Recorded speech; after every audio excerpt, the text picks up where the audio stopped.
A horrible tragedy in Royal Oak today. A fired postal worker, apparently very angry over losing his job, walked into the main post office armed with a gun just before 9 o'clock this morning. He hunted down his victims and shot them one by one before then finally turning the gun on himself. He has been identified as 31-year-old Thomas McIlvaine of Oak Park. His co-workers describe him as, quote, waiting like a time bomb to explode.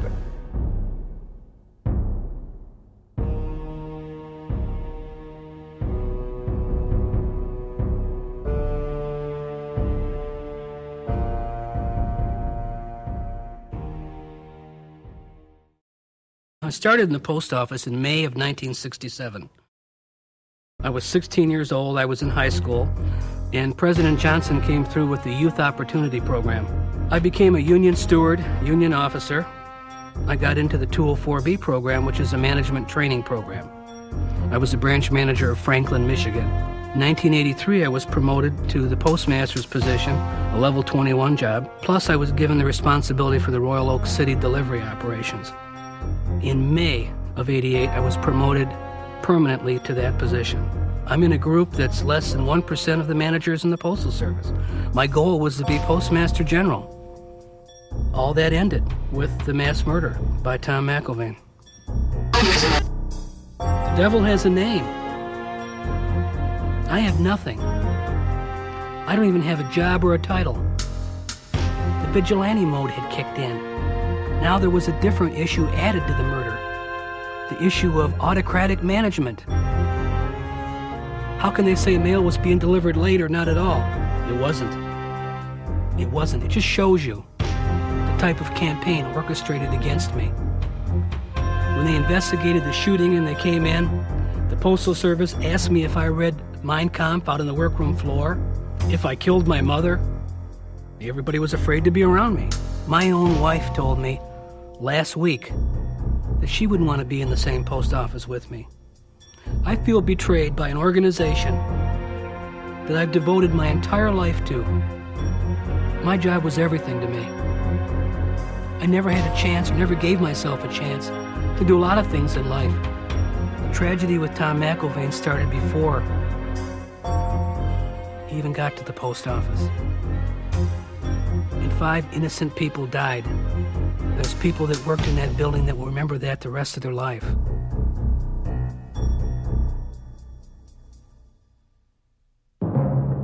I was sitting in the administrative offices, which is off the workroom floor, and I heard somebody yelling, Q, I'm going to get you. There was a man standing in the middle of the unit screaming at another carrier. And I asked him to please stop, and I said, what's the problem? He says, Q. I said, you're going to have to stop right now or leave the building. That was my first time that I had met Tom McIlvaine. People were afraid to talk to him. Different employees would come up to me and express their fear of him. He had told the supervisor he had taken a tank in the service and drove it over his commanding officer's car.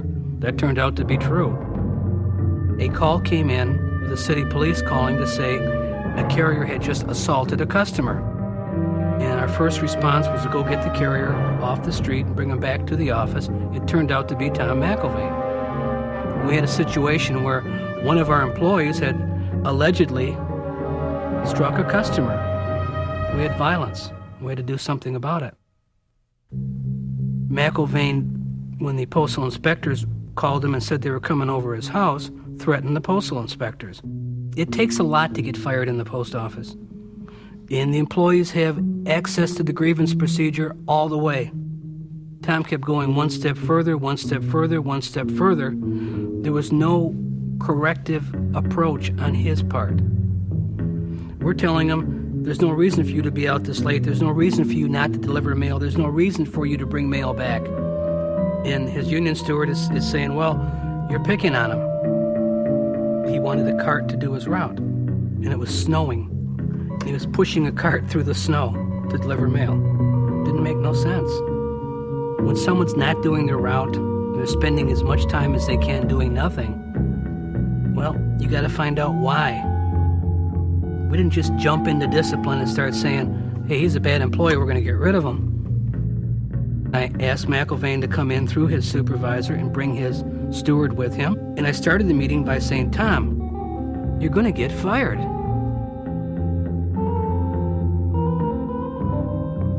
Tom McIlvaine was fired for threatening a supervisor. 2 months later, in October, my secretary came into my office at Southfield and said there's a person on the phone, and the person had given the labor relations man's name. And I picked up the phone, and it was Tom McIlvaine, and he threatened me. He said, "All fingers point to you, and I'm going to get you, I'm going to kill you." And I was stunned. I called the Postal Inspection Service. I called the Southfield Police Department, and I made a police report that I was threatened. After I called the police, the first thing I did was a security review of the Southfield Post Office, and we had combination locks on one door. I did something to protect the other doors. I had a buzzer system put in the lobby. He had a Jeep, a tan-colored Jeep, and I said, "If you see a tan-colored Jeep out there, let me know." I didn't have a secure home. It's out in the country, it's patrolled by the sheriff. And because McIlvaine was calling me, I figured that if he really wanted to get me, he'd find all these things out. He'd stalk me. I felt stalked. I have a rather long driveway to where I parked my car on the lake, and I figured that he could be out there any morning. It was dark, there's no street lights out, and kill me before I got to my car. When he was arrested for these phone calls he made to me by the Southfield Police, the Director of Public Safety, Jerry Tobin, called me at home on a Sunday, said he was picked up yesterday. He's very dangerous. I can't tell you enough, Bill, that you're in danger. Your life is in danger. If he was going to kill me, he was going to kill me. So I took whatever action I could. I made a list of my belongings or my things for my wife to look at, how to take care of things after I died. We went to court. We presented everything in trial, and the prosecuting attorney thought we had a case. I called the judge afterwards, and the judge said, "The jury told us it's not that they didn't believe you, but there was reasonable doubt because you didn't have tape recordings or some type of physical evidence." McIlvaine continued after that to call me. And one Monday morning in April of '91, I came to work, and there was a message. I'd gone to a meeting first to call the Oak Park Police Department, a Sergeant Kane. I still have the slip. Sergeant Kane said, "McIlvaine came in the police department yesterday and said he was going to commit homicide against you. We thought you should know this." The Union paper says, "Don't get mad, get even." So all these things are going through my mind. My God, what is this man being told? Now he's gone into the Oak Park police station, says he's applied for a gun permit, and he's going to commit a homicide against me. He said that I was having somebody call his house. He had 2 anonymous calls, and when he picked the phone up, they said, "Don't do it." And the police lieutenant told me on the phone, "I know you didn't do that." I said, "Absolutely. Nor did I have anybody do that. Don't even know the man's phone number. Don't want to know. But I want to know what can be done." He said, "Well, it's on the police report." When I read on the police report that McIlvaine said he applied for a gun permit, I'm thinking handgun. I'm thinking this goes beyond being a hunter, because you don't hunt deer or pheasant, whatever, with a handgun. So I called Jerry Tobin, and I said, "Jerry, what can we do about this? I mean, we got to do something. The guy's getting a gun permit." And Jerry called me back about an hour later and said, "He didn't apply for a gun permit, he has one." I called the steward in Royal Oak. I wanted everyone to be aware because I wanted somebody, somewhere to get through to him to stop this. Because it was obvious the system wasn't going to stop it. I was a dead man. I had no other belief than I was going to be dead. And I wanted to do what I could to protect everybody else. It was a hard reality. In 6 to 7 months, that you see in the movies and everything else, that somebody was threatening my life and nobody could do anything about it. I talked to the former union president. Hey, he said, people that talk about it don't do it. Called the inspectors. It's a police matter. The police are doing what they could. We go to court. The system says you're innocent. What do? You wait to die. Before you even hear the name, before you even hear what post office, you know. You know. Chris Carlisle used to tell me, it's only going to hurt for a minute. But it hurts forever. I happened to be talking to a director from Royal Oak who called me on his car phone, and I was interrupted by my secretary in Detroit who said there's an emergency call for you. I heard bullets, I heard somebody else dial 911. I thought, oh my God. Oh my God.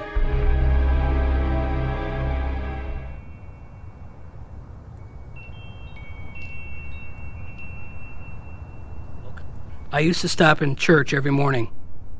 On the day of the shooting, I went to church, and it was off the beaten path, off the expressway. Church was in Royal Oak, the Shrine of the Little Flower. And I went to Mass and received communion, and I was going to go to Royal Oak, which would have put me there at the time of the shooting. And something told me not to do it.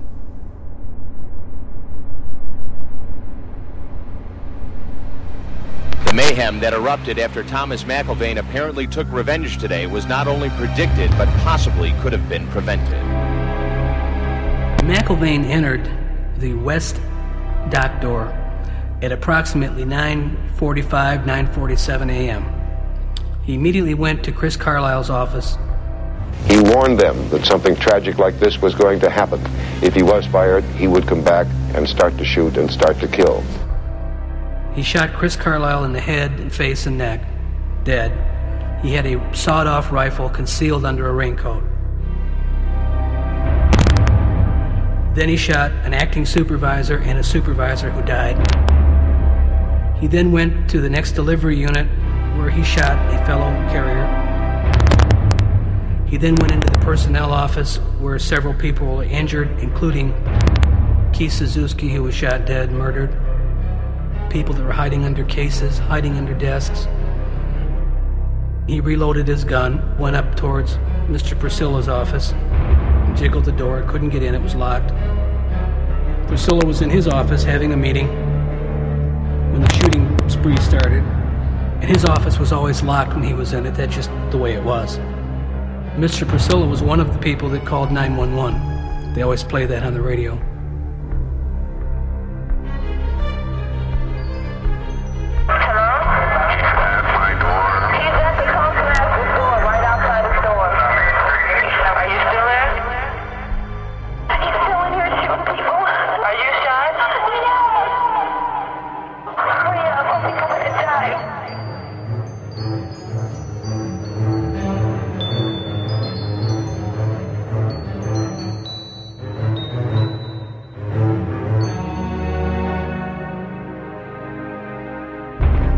Back downstairs and shot himself to death.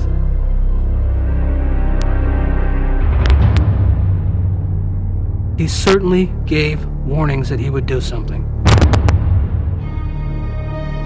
He kept going forward with it and forward with it and forward with it.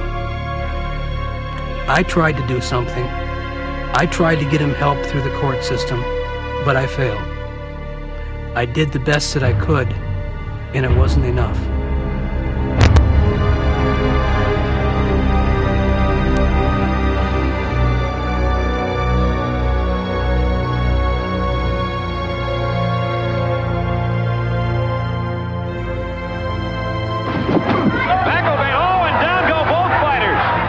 McIlvaine didn't win that round, and he didn't last long in the Marine Corps. He was forced out for threatening an officer.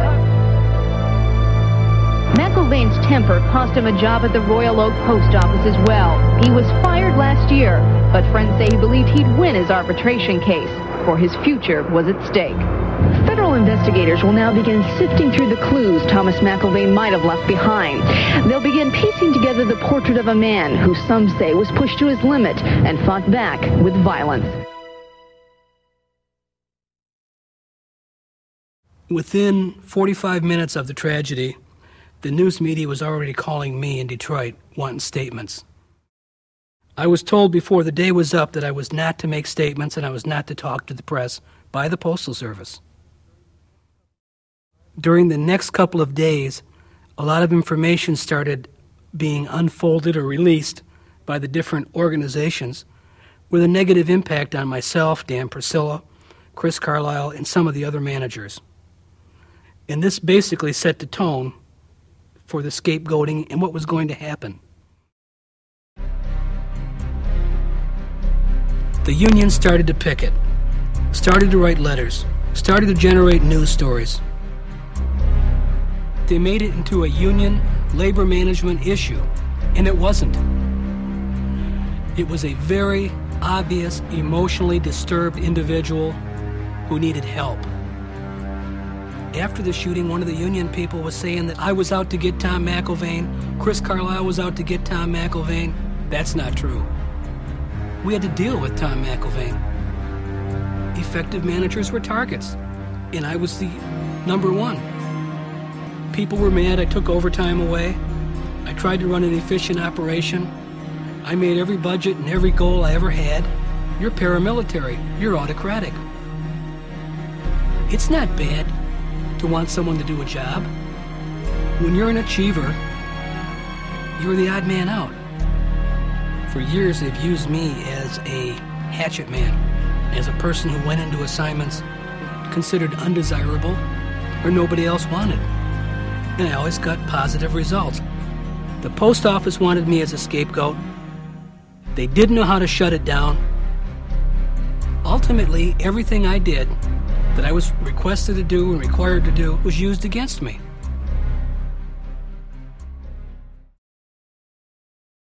I felt so bad because I couldn't even go to the funerals of people that I worked for and respected.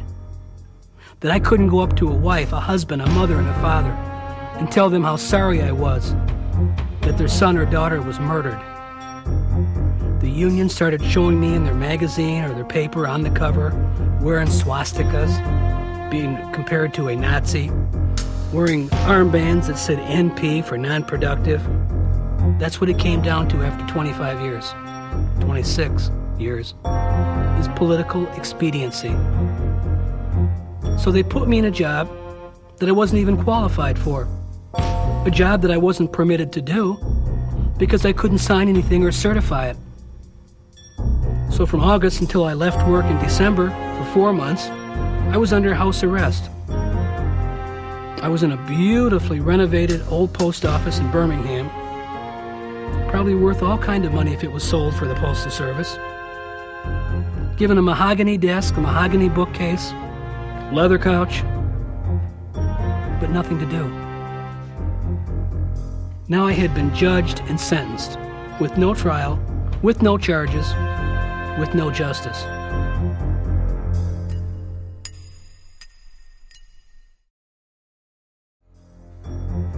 I was sitting in my new office. It came on the news that there was a problem in Royal Oak. That a supervisor or ex-supervisor had been arrested for bringing 2 briefcases into the post office. A disgruntled ex-supervisor. This lady had mentioned me as a possible target. She brought 2 briefcases into Royal Oak and they called the bomb squad. And I sat there watching it with the post office attorney and I said, you know, I'll probably get blamed for this. And sure enough, 2 or 3 days later, the chief steward in Southfield went in the paper and said, this lady was all these things because I made her that way. She also had a gun. She had a gun and she was going to take revenge. What are you going to do? 2 days after the shooting, in front of our home on a highway, there was a hit and run. And my wife discovered the body when she went out to the mailbox on the road to get the paper. And we were horrified some young man was killed by a young lady who was later convicted of it, driving a black car. I've had nightmares ever since the shootings. Couldn't sleep. About what's happened. About being killed myself. About having my family killed. I constantly think about the fact of being blamed and being made responsible for something I had no control over. And it continues today. One union steward continues to say and infer that we should be punished. For what? For doing our job? I believe, based on the anonymous letters that I've got and some of the phone calls I've received at home, that there are people out there who would harm me.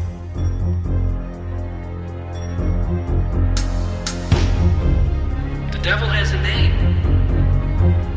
I have nothing.